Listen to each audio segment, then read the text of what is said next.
Hey there, it's Jack and Brody, and in this tutorial, we're going to be running you through the overhead press.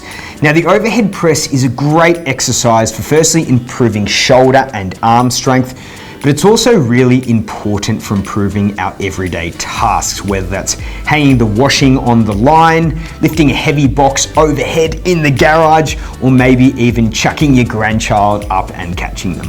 Now, the overhead press is also a great exercise for rehabilitating the shoulders and other upper limb injuries, whether that's after a shoulder surgery or just dealing with some shoulder pain. It's a great way to build that strength and capacity and have the arm feeling a bit better. So let's run through what the overhead press looks like generally and how to modify it to suit you. Okay, so let's run through the overhead press. Jack's going to show us what a standard overhead press looks like using the dumbbells. Two important cues are to have a nice, strong, stable stance, so it helps to have your feet wide apart. And the other thing is to push your arms up so that your arms come towards your ears. So you can see at the top, Jack's bicep, his arms are getting very close to his ears. From the side, you can see that same process.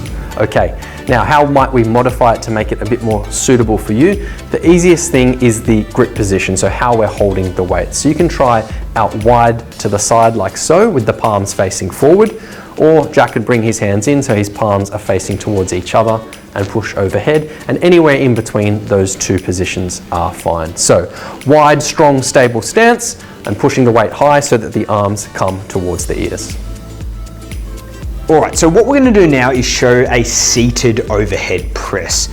A lot of people do struggle trying to get the weights directly overhead due to shoulder restriction and pain.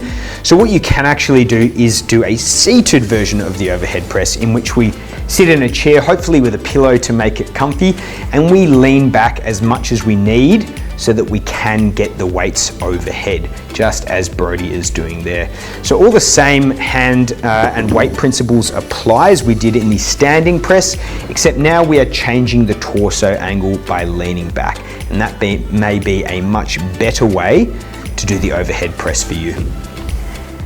So there you have it, that is the overhead press tutorial, and make sure you use those general principles to find a suitable starting point for you, keeping in mind that it doesn't have to look exactly like our examples. So take what you've learned here and apply it to your workouts.